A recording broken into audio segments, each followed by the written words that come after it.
We'll start with Rob Lewis, then we'll go to David Pascal. Henry, just what kind of different intensity have you seen from the defensive line now that Coach Pruitt has moved into a hands-on role with that group for, I guess, the last couple of weeks? Coach Pruitt got them boys going. They got more energy. They're striking blockers. And, Coach Pruitt's doing a great job with them up front. And they're all buying into it. They all love it. And, they just got to come together as one and just play.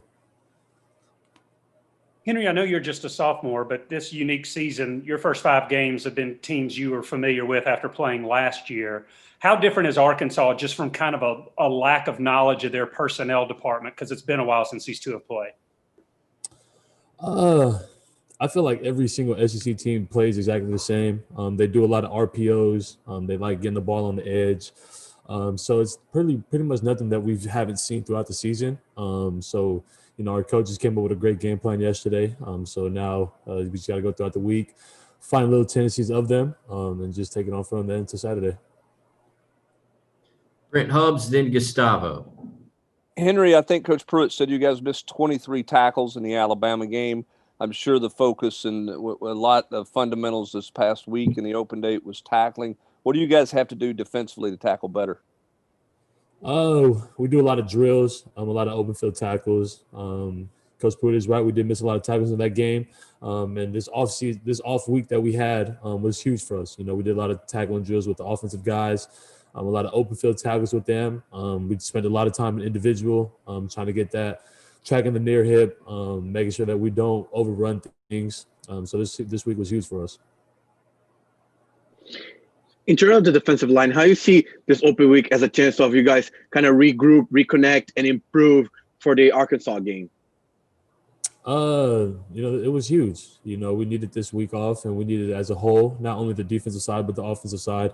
We just need to regroup, figure out our fundamentals. You go throughout a season, you go throughout games, and you kind of lose track of your fundamentals and what got you to the point where you're at.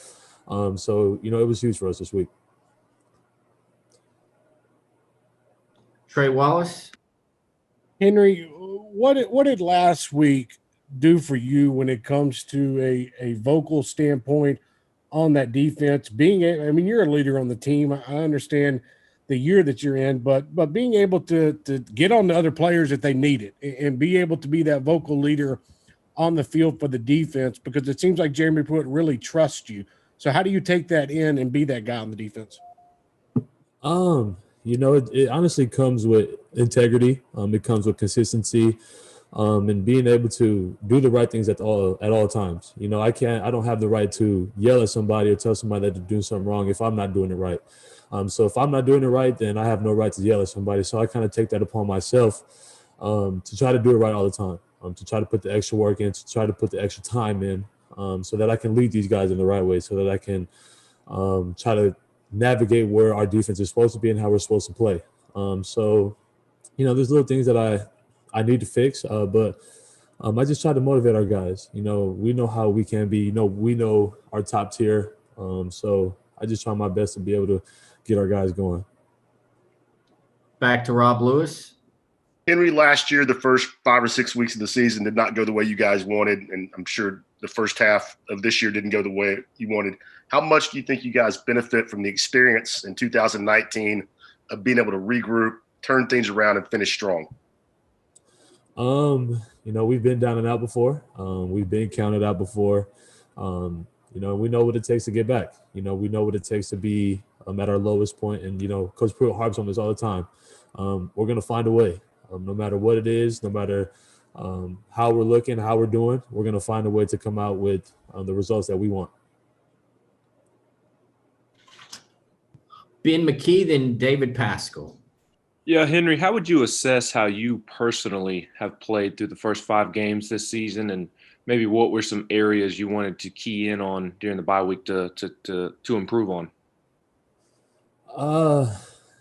I kind of expect a lot out of myself. I always evaluate the bad things that I do in a game. No matter how much good I do, I try to look at the bads, try to learn from it, try to grow from it. Through these past 5 games, I feel like I didn't really exceed what I wanted to be. I didn't really do the things that I wanted to do on the field.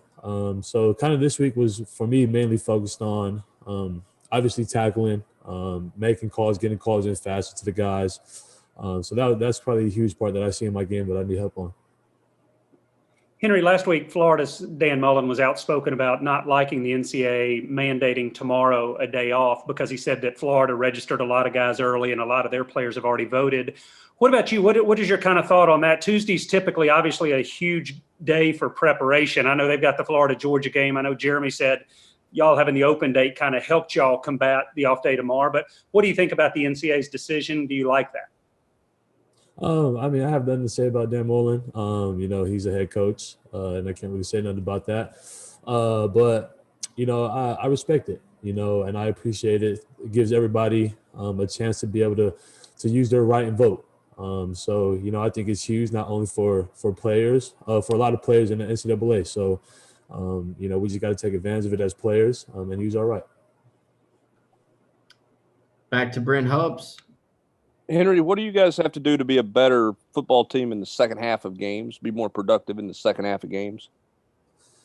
Execution, creating turnovers. There's a lot of opportunities for us out there to be able to create turnovers, to create strip fumbles, catch interceptions, and being able to execute the game plan, not really having a lot of mental errors, and just coming out and playing clean football. As long as you play clean football and give it your all, you should be good. And that's something that we're trying to harp on throughout the rest of this season. Patrick Brown. Henry, what do you guys as linebackers need to do to be a little bit more tighter in coverage, running backs, tight ends? What do you guys need to do to improve there as a unit? Back to the fundamentals. I'm not gonna lie to you. We did a lot of it in camp, and then we kind of strayed away from it as the season went on. We just got to be able to practice the fundamentals over and over and over again, no matter how much or how stressful it can be. The fundamentals will take you a long way. That's got us where we are. So we just got to harp on it. We got to have in-depth practices with it. If the coaches are not harping on it, we got to do it as players. So that's something that we have to execute on. Back to Gustavo. Harry, you have a lot of linebackers, from freshmen to seniors. So how you see this open week kind of guys working, especially with the young players, you're working more in terms of fixing the fundamentals? The young players are doing a great job of buying into what the coaches are telling them, buying into what kind of the older guys are trying to teach them. Like we said the whole time, the bye weeks are really huge for fundamentals. And those younger guys are doing a great job, especially on the D-line, outside linebackers, and the DBs, and especially at the inside linebacker position. They're doing a great job. All right. Thanks, Henry. Appreciate it.